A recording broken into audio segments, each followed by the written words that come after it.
রাসূলুল্লাহর কাছে আসেনি। এই কোরআন মুহাম্মদুর রাসূলুল্লাহ সাল্লাল্লাহু আলাইহি ওয়াসাল্লামের কাছে আসতে সময় লেগেছে 23 বছর।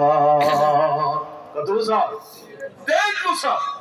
আপনি যদি এরকম একটা কোরআন সংগ্রহ করতে চান, এখান থেকে বাজারে যাবেন, লাইব্রেরিতে গিয়া বলবেন আমি একটা কোরআন শরীফ চাই, আমার একটা কোরআন দাও। মুহূর্তের ভিতরে কোরআন দিয়ে দিবে। 5 থেকে 10 মিনিট সময়ের দরকার, শুধু বাজারে যেতে দেরি। কিন্তু আমার বন্ধুগণ, এই কোরআন এসেছে লাউহে মাহফুজ থেকে। কোথা থেকে? লাউহে মাহফুজ থেকে কোরআন দুনিয়ায় এসেছে। এটা একদিন দুই দিন আসে নাই। এটা কোরআনুল কারীমের 114 সূরা, 30 পারা, 6666 আয়াত। আল্লাহ পাক তার নবীর উপরে একদিনে নাজিল করেন নাই, অল্প অল্প করে। কখনো 1 আয়াত, কখনো 2 আয়াত, কখনো 3 আয়াত, কখনো 5 আয়াত, কখনো 10 আয়াত, কখনো 1 সূরা, কখনো 1 রুকু। যখন যা প্রয়োজন হয়েছে আল্লাহ রাব্বুল আলামিন তখন তার নবীকে অবস্থার আলোকে দিতে দিতে 23 বছরে গোটা কোরআনুল কারীম তারে আল্লাহ পাক উপহার দিয়েছে। তাহলে জমিনে কোরআন আসতে সময় লাগছে কত বছর? 23 বছর। যখন যা প্রয়োজন হয়েছে অবস্থার আলোকে, প্রেক্ষাপট অনুযায়ী কোন একটা ঘটনা ঘটছে, সেই ঘটনা থেকে আপনার সমাধান দেওয়ার জন্য আল্লাহ রাব্বুল আলামিন ওই সময় কিছু আয়াত নাযিল করেছেন। পড়েন সুবহানাল্লাহ। যেমন এই সূরা তাকাসুর যে আমি আপনাদের সামনে তিলাওয়াত করছি, এটাও নাযিল হওয়ার একটা ঘটনা আছে। ঘটনা আছে। এটারে কোরআনের ভাষায় বলে শানে নজুল, বাংলায় বললে প্রেক্ষাপট। আর যদি আমরা আমাদের নিজস্ব ভাষায় বলি তাহলে কি কারণে নাজিল হয়েছে, ঠিক কিনা? আমার বন্ধুগণ, তাফসীর ইবনে কাসীরের ভিতরে এসেছে মদিনার আনসারী সাহাবীদের মাঝে 2টা গোত্র ছিল। একটা নাম হলো বনু হারেস, আরেকটা গোত্রের নাম ছিল বনু হারেসা। এই 2টা গোত্রকে কেন্দ্র করে আল্লাহ রাব্বুল আলামিন এই সূরাটা নাযিল করলেন। ঘটনা ছিল এমন, বনু হারেসা এবং বনু হারেস এই 2 গোত্রের লোকেরা পরস্পর নিজেদের ভেতরে আত্মগর্ব অহংকার প্রকাশ করতে থাকলো। বনু হারেস গোত্রের লোকেরা বলতে লাগলো আমাদের গোত্রই সব চাইতে শ্রেষ্ঠ গোত্র। অন্যদিকে বনু হারেসা গোত্রের লোকেরা বলতে লাগলো না, আমাদের গোত্রটা বড় গোত্র। এবার তারা এক একজন বলতে লাগলো দেখো আমাদের এমন নেতা আছে, আমাদের এমন প্রভাবশালী ব্যক্তি আছে, আমাদের এমন ধন সম্পদ ধনভাণ্ডারওয়ালা ব্যক্তি আছে, এমন তোমাদের কোনো মানুষ আছে নাকি যেটা আমাদের এর চাইতে বেশি উঁচু মানের হবে? এইভাবে তারা বলতে বলতে এক পর্যায়ে তারা বলল চলো আমরা চলে যাই কবরের কাছে। কবরস্থানে গিয়া তারা বিভিন্ন লোকদের কবরগুলোকে ইঙ্গিত করে বলতে লাগলো ওই যে দেখা যায় আমাদের অমুক নেতার কবর, ওই যে দেখা যায় আমাদের অমুক প্রভাবশালীর কবর, তাকায় দেখো এইরকম একজন নেতা কি তোমাদের গোত্রে আছে নাকি? এইরকম একজন প্রভাবশালী ব্যক্তি কি তোমাদের ছিল নাকি? এইভাবে করতে করতে তারা যখন আত্ম অহংকার গরিমা শুরু করলো, গর্ব শুরু করতে লাগলো, আমার বন্ধুগণ এমন সময় আল্লাহ রাব্বুল আলামিন জিবরাইল নাযিল করলেন সূরা তাকাসুরের প্রথম 2টি আয়াত। তখনই আল্লাহ পাক নাযিল করে দিলেন। পড়েন সুবহানাল্লাহ। আল্লাহ রাব্বুল আলামিন বলছেন আলহাকুমুত তাকাসুর হাত্তা যুরতুমুল মাকাবির।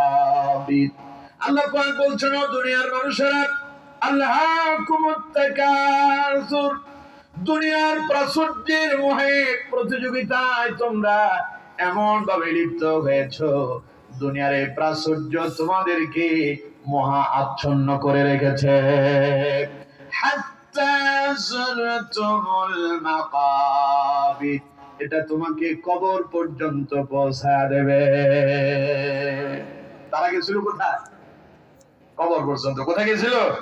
নিজেদের ভেতরে আত্ম অহংকার গরিমা করতে করতে শেষ পর্যন্ত তারা কবরস্থানে গিয়ে পৌঁছালো।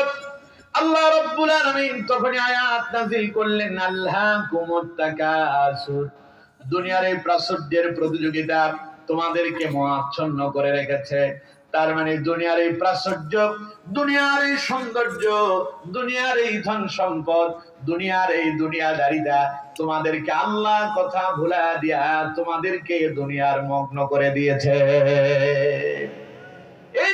পেছনে ঘুরতে ঘুরতে অবস্থা তোমাদের এমন হবে, হাত্তা যুরতুমুল মাকাবির, দুনিয়া দুনিয়া করতে করতে তোমরা কবরে ঢুকে যাবে। এই কথা সত্য না মিথ্যা? আরো জোরে বলেন, সত্য না মিথ্যা? মানুষের দিকে তাকিয়ে দেখেন, কত মানুষ এমন আছে দুনিয়ার জন্য সবই করতে পারে, সময় ব্যয় করতে পারে, ব্যবসায় কাজে সময় দিতে পারে, চাকরিতে সময় দিতে পারে, কিন্তু দুর্ভাগ্য আজান হয়ে যায়, মসজিদে আসতে পারে না। আছে না নাই? জোরে বলেন, আছে না নাই? তার মানে দুনিয়া তার এমন ব্যস্ত বানায় দিল, দুনিয়ার জন্য সে পাগল হয়ে গেল, যে মহান আল্লাহ তার দুনিয়ায় প্রেরণ করলেন, সে আল্লাহর কথাই সে ভুলে গেল। আমার বন্ধুগণ, আচ্ছা কোন তো দুনিয়া আমাদের বেশি আপন না আল্লাহ বেশি আপন?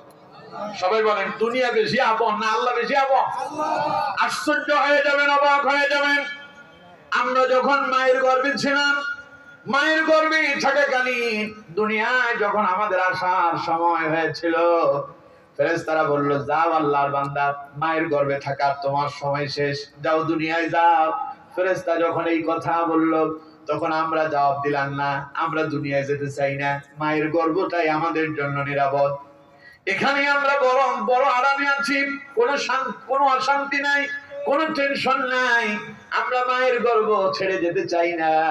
ফেরেশতা বলল, মায়ের গর্ভটা থাকার জায়গা নয়, এখানে তোমাকে সাময়িক সময়ের জন্য আল্লাহ রাব্বুল আলামিন রেখেছেন। আমার বন্ধুগণ, সেই মায়ের গর্ভে আমরা সবচেয়ে বেশি সময় হলে 10 মাস 10 দিন পর্যন্ত ছিলাম, ঠিক কিনা? এর চাইতে বেশি কথা বলে না, এর চাইতে বেশি, বরং এর চাইতে কম হয়। কেউ কেউ 6 মাসে ভূমিষ্ঠ হয়ে যায়, কারো বা 7 মাস লাগে, কারো 8 মাস, কারো 9 মাস, বেশি থেকে বেশি হলে 10 মাস 10 দিন, এর চাইতে বেশি সময় লাগে না। আমার বন্ধুগণ, 10 মাস 10 দিন সময়টা কি অনেক বড় নাকি? কথা বলেন, অনেক বড়? স্বল্প সময় মায়ের গর্ভে ছিলাম, এই স্বল্প সময় মায়ের গর্ভে থেকে মায়ের গর্ভটাই আমাদের কাছে বড় নিরাপদ মনে হলো। আমরা মায়ের গর্ভের ভিতরে থাকতে চাইলাম, কিন্তু আল্লাহ পাক বললেন, এটা থাকার জায়গা নয়, যাও দুনিয়ায় চলে যাও। ফেরেশতারা আমাদেরকে দুনিয়ায় আসার জন্য আল্লাহ রাব্বুল আলামিন মায়ের গর্ভ থেকে একটা সরু রাস্তা দিয়া আল্লাহ রাব্বুল আলামিন দুনিয়ায় আসার পথটা আমাদের জন্য সহজ করে দিয়েছে। আল্লাহ পাক বলছেন, তুম্মাস সাবিলা ইয়াসসারা সুম্মা আমাতাহু ফাআকবারা। বলেন আল্লাহু আকবার। ও দুনিয়ার মানুষেরা, তোমাকে তোমার মায়ের গর্ভ থেকে অত্যন্ত একটা সরু ছিদ্র জায়গা দিয়া আমি আল্লাহ পাক অত্যন্ত ক্রিটিক্যাল একটা জায়গা দিয়া তোমারে নিয়ে এলাম। ওই মায়ের গর্ভ থেকে দুনিয়া আসার পথটা আমি আল্লাহ তোমার জন্য সহজ করে দিলাম। আল্লাহু আকবার। দুনিয়ায় এলাম যখন, মায়ের গর্ভ থেকে আসতে চাইনি, এবং যখন দুনিয়া এলাম, দুনিয়া আসার পরে আল্লাহ রাব্বুল আলামিন আমাদেরকে জানায়া দিলেন, ও দুনিয়ার মানুষেরা, এই যে দুনিয়া আসছো, সুম্মা আমাতাহু ফাআকবারা, সাময়িক সময়ের জন্য দুনিয়া তোমারে দিলাম, একদিন এই দুনিয়া থেকে তোমারে আবার কবর